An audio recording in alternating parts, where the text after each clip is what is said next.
Right everyone, well it's a little bit on the blowy side today. I think about 40-mile-an-hour winds around Birmingham at the moment. Trees are flapping about nicely.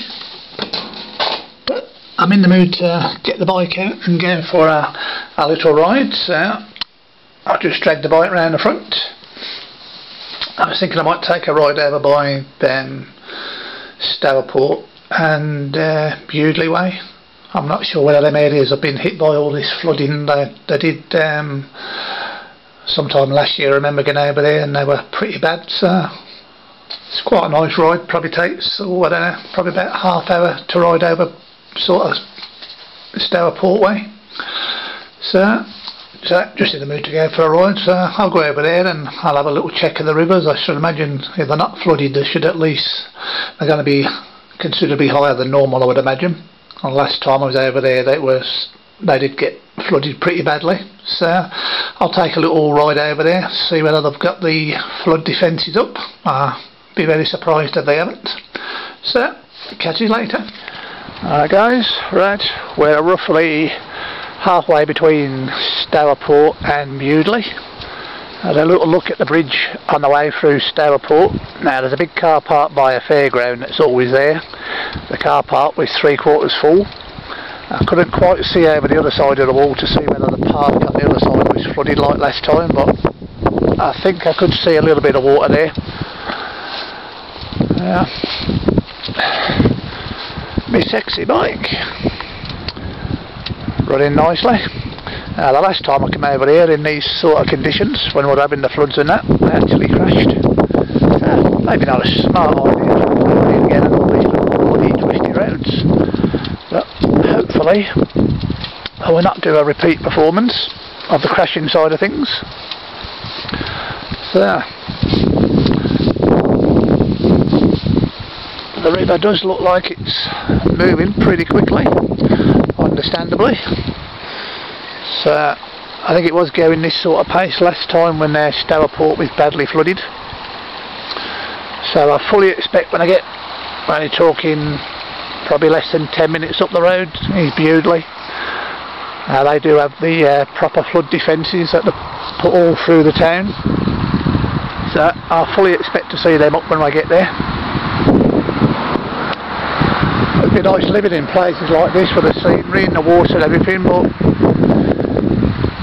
the hassle when that happens of being flooded, you've all seen it on the news, saying you'd maybe put up with that once if you got told, oh, get a once every 10 or 15 years, you'd probably think maybe put up with it for the pleasure of living here the rest of the year. But if you think it's going to be happening every bloody 4 or 5 years like it has this time round, personally I think I would be having to move a house.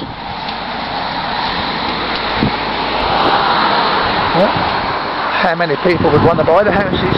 I suppose that's a big question. It's a little local football club or something I think this is here. Right, we'll jump back on the bike, pop up to Bewdley and we'll see what's going on up there. See that guys, in Bewdley now. Like we have got the defences up. Last time I had them up a lot higher than that.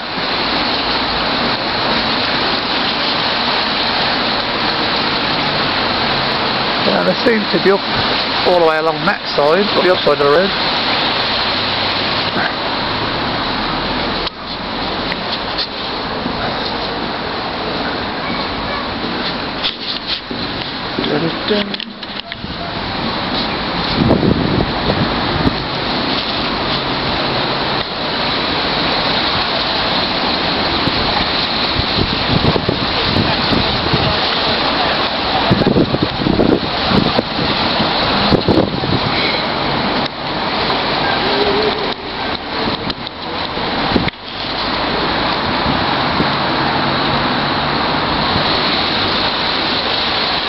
What I can see from here, looks like they've only got it up at the start there.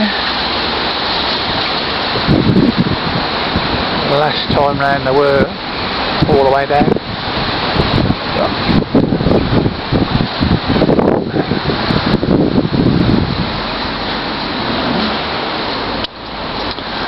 maybe just, I don't know what direction all this water flows from and whatever, so maybe they're not copping it quite so bad this time round as they did the last time.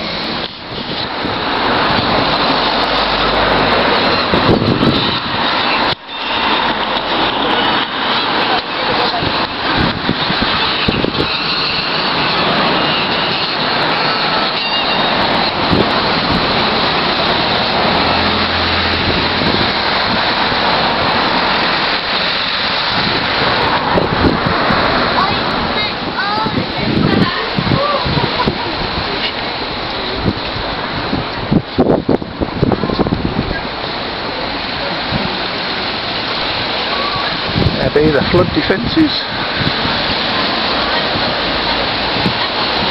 They can slot as many in as they think they need, I suppose.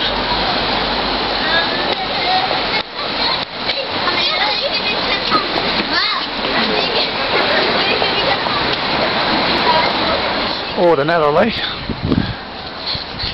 you can walk through here to whatever this leads to over here, but blocked off at the moment. So the barriers look pretty simplistic. Erect the big posts, they must come chuck all them up first. And these are all individual pieces. Big thick rubber seal down here, and a rubber seal on the top edge of each barrier, and then they're slotting locked together. So, wonder how long it takes them to come out and chuck all this lot up. Considering it does go a fair way, all the way down to the bridge, and then last time here it went pretty well all the way down the other side as well, but that doesn't seem to be the case today. Unless it's maybe a bit more, I'll ride the back out that way. But I can imagine an army of guys coming out with a job of transporting all this here in the first place, wherever it's stored. So I imagine let's drop these big erect pieces up first. That's 4 big bolts on each of them, and chuck as many of these in as you want. Then I take it this is just our locking arm goes on top. Not a small job when you think how far down it goes. Right, okay. On the side of the bridge in Stourport now, guys. Again, water moving quickly. It's only like literally less than 10-minute ride from Bewdley. Now, it's not as bad as last time round, because the last time it flooded only about a year ago. This car park was completely full.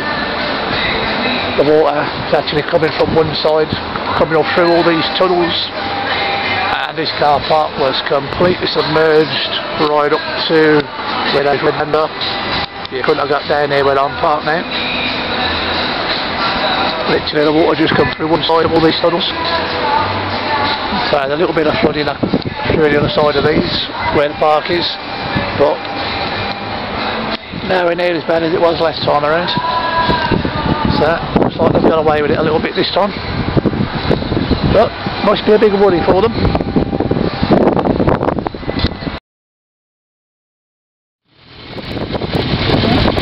This is Stourport. Got a bit of flooding in the park.